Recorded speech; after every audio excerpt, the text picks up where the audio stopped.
what? Of power. And the end, really quite impressive. The speech between Rocinante between Law and Sengoku, quite emotional. Which also everybody knew when in the last chapter, when Law disappeared, everybody knew where he was going. Talked to Sengoku, about Rocinante and what he was doing, why he betrayed the Marines, and the Opi no Mi and all this stuff. Those are, for my opinions, those are two main parts of this chapter. The first one was really quite impressive, but most funny than impressive. When the Tontata, they did everything, even if the mission was given to them by Kiros. They were trying with everything they could to stop the Marines. So they cannot hunt down Luffy and the others. So let's begin. Okay, so here I am, like always, Lord of Shadows, doing One Piece chapter 798, 798 review. So about the beginning, I will be quite short. When Mancheri gave, to all the Marines, she gave them, the Kenpopo, her tiny, created with tears. Mancheri gave, the power, so the Marines can be cured. But also, how we find out, it appears like that was a part of the diversion, as a part of their diversion, so the Marines could not go and hunt down the Luffy and the others. And the other part was, all their weapons, even the bullets and gunpowder, they were taken from the guns, in a matter of seconds and disappeared, and it was really quite funny. Everything. Like I said, the gunpowder and bullets from their guns and pistols, they disappeared in second.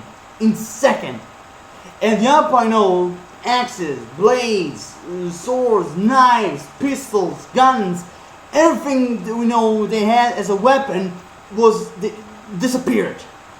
And of course, the last part, really was quite really awesome and funny, because you see all the battleships, tied up because of Leo's Belfru with the string power, and so the Marines cannot set sail.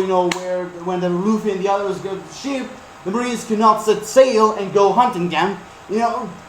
That was the first part of the chapter. It was really quite fun. The part was that Leo and the other, they would do anything so that they can keep Marines away from Luffy and the others, so they can escape as fast as they can. And that was the first part of the chapter. So the first part, I will say, it was really quite impressive, but also very fun.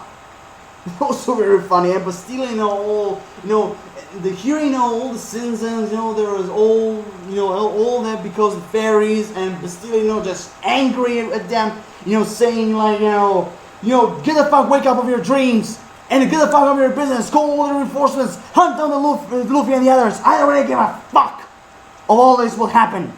Come on, do something. He was really pissed at the Marines and everything. He would do everything to hunt them down. Really quite funny. It was really funny indeed. So that was the first part of the chapter, the funny part. The other part, the second one, like I said, when Law disappeared in the last chapter, everybody knows where he was going, to Sengoku. And they really were, and there you have Sengoku and Law with a gorilla, who Sengoku apparently called him Okaki, they were all together and eating some kind of cookies or chips, crisps, something like that. I don't care. And all the chapter, and all of that, in the speech, Sengoku, talk about Rocinante, when he found him as a child, he said he was always special to him, all the Marines, and he was like a son to me. He was like a son to him, and he also had a type of justice, a strong one, like none other ever had. That's how, and also we have some kind of flashback, when Sengoku talked about this child, or should I say Law, about that he had this Amberlit syndrome, that he hates this world and everything in it, and he also said that they remind him a lot of his brother, of course, as a child. And of course, you know, Sengoku, you know, and of course, like I said, we saw in the flashback, we saw Sengoku, Rocinante, and we're talking about Amberly, and you know, and this undercover mission and everything. And he said, you know, if you care a lot more about the child than you should, then you really should, you know, in this mission, you will, you know, give yourself away. And of course, you know, we say I'm very aware of that, and of course, you know, I have no side of the fact that my sole purpose is to stop the Flamingo, should I say, his own brother. And of course, so, you know, he even said, you know, we have a flashback when he said the Flamingo is a violent, merciless, you know, man, and he won't let him steal Dressrosa with his own hands. And of course, that became a really emotional part when he said that Rocinante, he held a special place in Sengoku's heart.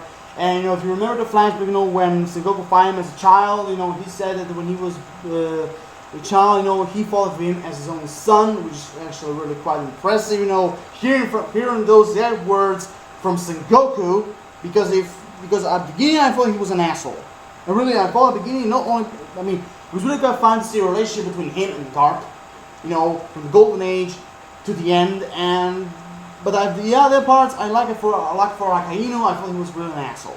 But after hearing that, what he said about Rocinante and everything, and what the kind of sense of justice he had, you know, a bit stronger than every average person, you know, he was always a trustworthy subordinate, and he even said that just once in all his life did he lied to him, and that was, you know, about the Minion Island, that he was there stealing the Opinomi and everything, and of course the Marines, you know, we have a dramatic scene, you know, when the Marines, you know, when sending the picture of him, you know, lying dead in the snow, all shot and everything, and of course, you know, the last thing you see, Sengoku crying and saying, you know, Rocinante wiring that ship, you know, he was really sad and crushed, you know, like Sengoku, you know, he was some kind of a parent to him, because like you said, for him, he was like a son to him, and everything, so, like you said, you know, he was really quite emotional speech then, and of course, you know, he said he mentioned to Law that there are only 4 things that vanished that day, and of course, like I said,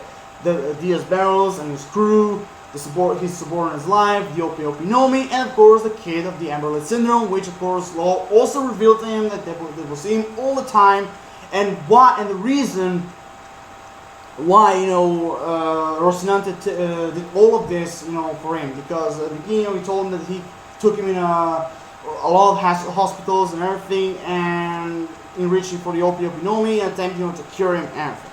In a short words, you know, Law was trying to explain that he owes to Rocinante his own life and heart, because he was in every sense of the word his savior, and he really was, and that's why, you know, he explained that that's why he tried to stop the Flamingo, which also I think was really foolish of Law, but he also revealed to Sengoku that, like Luffy, he also have a D in his name, and you know, he was asking Sengoku that does he know everything about it, and you know, he said, you know, he just stirred around, you know, because when he heard that Law have the D, he was really quite shocked. He really was, and of course, that when you see that face, he was really afraid. You know, he just turned around and said, oh, I can't say, which also I can say was a lie, because it appears he knows something. But even, you know, he even said that Rocinante knew very little, if he knew anything about it, and you know, when he was all turned around and everything, he was thinking that another D had shown up, and the one who had the D in the name is lived a life stepped in tragedy. And if you're seeing that, what Sengoku is telling, well, this is some kind of a truth. Every single D had a tragic past. Like Luffy, like Law, like Ace, everyone had a tragic past. And so somehow, you know, from the tragedy, there came, you know, became something new, something greater than all the, you know, Tenryubito and Rugarma and everybody else. So, like, you know, at the end, you know, what Sengoku and others were talking about, you know, was, you know, don't, you know, like he said, you know, he almost certainly didn't save you for his own name, and of course he didn't. And of course, said don't silly his law with imaginary requirements or conditions, and you know, just Let him remember him, like, what he really was, a good man, hero. Let us both never forget him. That alone is enough. And of course, you can see that emotional face, when Law tapped his head down, and said, "Just keeping on living." He'd have said something similar when he's still here, and exactly the same words what he did in Minion Island when we were talking to Law when he was just a child. And after all of that, there you have, out of nowhere, a gigantic piece of ruins of Dressrosa that remain after the battle against those with the pirates, against the Marines, for the Colosseum fighters, Luffy and Law, all put together, all up in the sky. And everybody knows what's the meaning of that.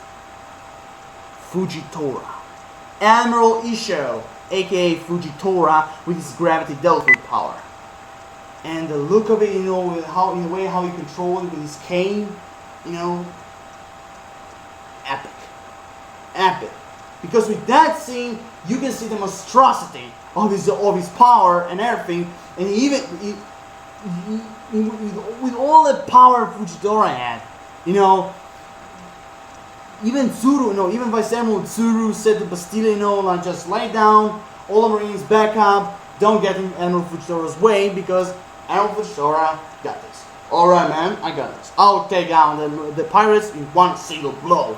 And even, it was really quite, funny thing what he said, because he said that it was quite tiresome seeing all, the little, this little litter and everywhere. So I thought I'd just make some use of it, and this wreckage left behind from the battle of those most annoying pirates.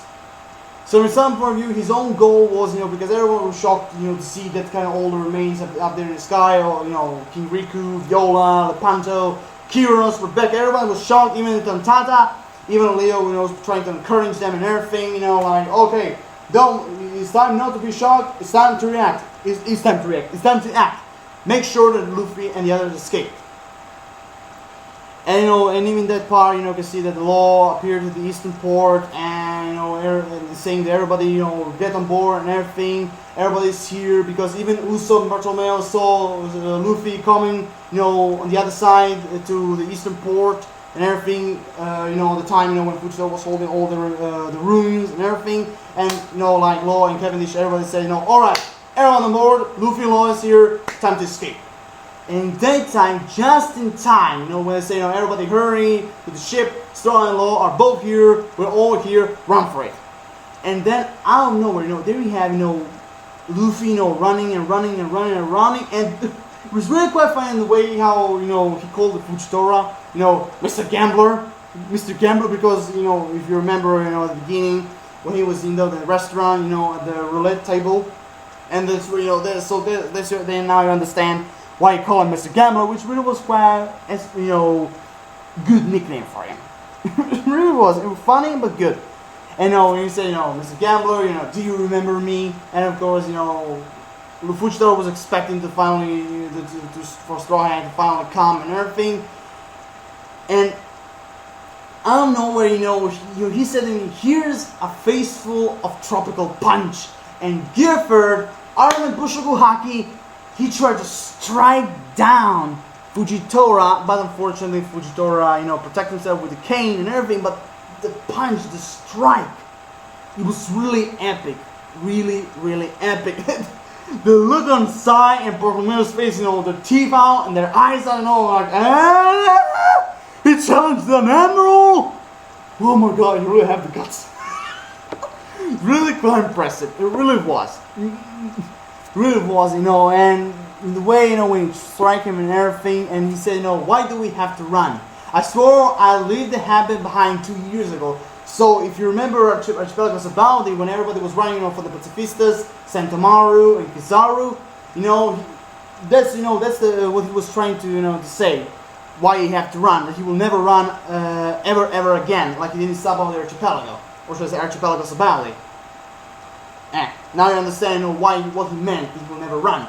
And he said, Marine animals, Yonko, I don't give a fuck who you guys are. I'm gonna blast them. I'm gonna blast you all away, because that's what the true Pirate King would do. And there you have Fujitora. You know, a little bit shocked to see to hear those words, but in the way how Luffy said with anger, you know, because he was tired of running and he will never run ever from battle again. In that way, you can understand that the next chapter, Fujitora and Luffy, they're gonna have a fight. They're gonna have a fight. And Luffy said that he doesn't give a shit, a fuck, who the guys are. Or is it an admiral, or a Yonko, or a Shichibukai, or for example Cyberpole, Garmin. He will never run from a battle, and he will destroy them all. He will defeat them all. That's what a true Pirate King will do. And that, in the way how he said it, is really epic. It's really epic. You know, that's how, you know, in the end chapter he said, and this is the resolve for a battle against an admiral. You know, the question mark and everything. It's really quite impressive. You know, the chapter overall was really quite, you know, the beginning was, well, impressive, but mostly funny because of the tontata, you know, all the way what they're trying to do to stop the Marines. The other part was really quite emotional. You know, when Sengoku and Law were talking about Rocinante and the Wheel of D, which also, when, you know, when Sengoku told to Law, you know, when Law was trying to ask him what he knows about the Wheel of D, he said, I can't say, I don't know. He was lying. With the expression on his face, he was lying. He knew something about the Wheel of D. He knew, and much more bigger than Rocinante knew when he was talking to Law when he was a child. You know, God's natural enemy. Sengoku knows something. He knows something about the Wheel of D. He knows. I mean, naturally, he's a former fleet admiral.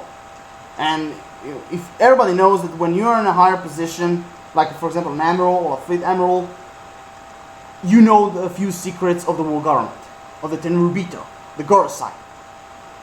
So that's why he has to know something about the Wheel of D. He has to know. And the other part, you know, where Luffy came along with the Bushigo-Haki armor and gear third, punching, you know, Fujitora, even if he protected himself, epic. And the words at the end, he will never run away again, and no matter who his enemies are, he will crush them. He will never run from a battle. He's gonna defeat them all. That's what a true Pirate King will do. And the way I say it, it was epic.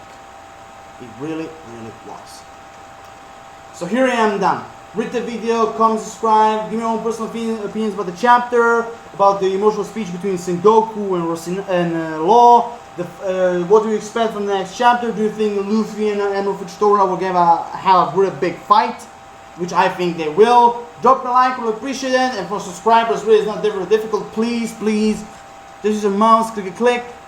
Peace everyone. Have an awesome rest of the night here in Europe, on the other side of the world. Have an awesome rest of the day. Laura Shells, as always, signing off.